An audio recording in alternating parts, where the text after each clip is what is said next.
కృష్ణారావు, ఏనుకూరు మండలం, జొన్నారం గ్రామం, ఖమ్మం జిల్లా. గత ప్రభుత్వంలో కేసీఆర్ గారు 10,000 రూపాయలు రైతు బంధు కింద ఇస్తాను అని ఇచ్చిండు. అదేవిధంగా మన రేవంత్ రెడ్డి గారు ప్రతి మీటింగులో కూడా రుణమాఫీ చేస్తా, రైతులకి 15,000 రూపాయలు భరోసాగా ఇస్తాను అని చెప్పినాడు.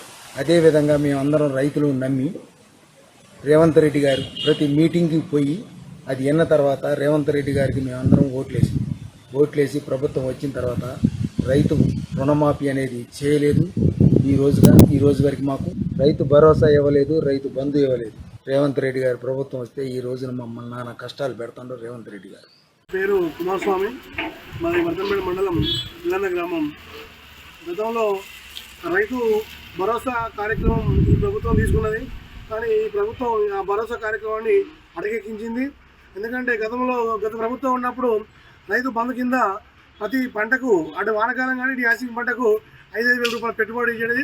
పెట్టుబడి వల్ల రైతులు ఏ ఆశాయం దగ్గర పోకుండా, మధ్యధరల పోకుండా వాస్తవంగా వ్యవసాయానికి ఉపయోగించుకునేది. కానీ ప్రభుత్వం ఎన్నికల హామీలో భాగంగా రైతు భరోసా ఇస్తానని చెప్పేసి ఎకరాకు 7,000 రూపాయలు, గత ప్రభుత్వం 5,000 మాత్రమే ఇచ్చింది. ఇప్పుడు 7,000 రూపాయలు ఇస్తానని చెప్పేసి 9 నెలలు అవుతుంది. ప్రభుత్వం ఏర్పడంగా యాసింగ్ పంటకు ₹1 కూడా ఇవ్వలేదు. అదేవిధంగా ఇప్పుడు వానాకాలం పంట కూడా సగం వచ్చింది.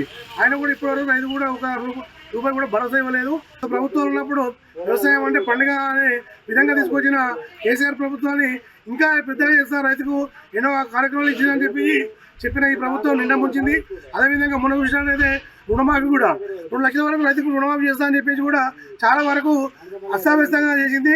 ఎన్నికల ముందు 40,000 కోట్లు ఇస్తారన్న ప్రభుత్వం 36,000 కోట్లకు వచ్చి లాస్ట్కు 17,000 కోట్లకు మాత్రమే పరిమితం అయిపోయింది.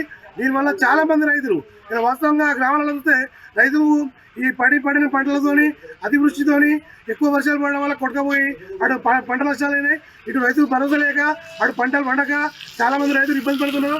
ఇప్పటికైనా ప్రభుత్వం పేర్కొని ఖచ్చితంగా రైతుకు భరోసా ఇవ్వాలి. అదేవిధంగా అందరు రైతులకు కూడా, అర్హత ఉన్న ప్రతి ఒక్క రైతు కూడా 2 లక్షల రూపాయలు మాఫీ ఇవ్వాలని ఈ సందర్భంగా ప్రభుత్వాన్ని మేము డిమాండ్ చేస్తున్నాం.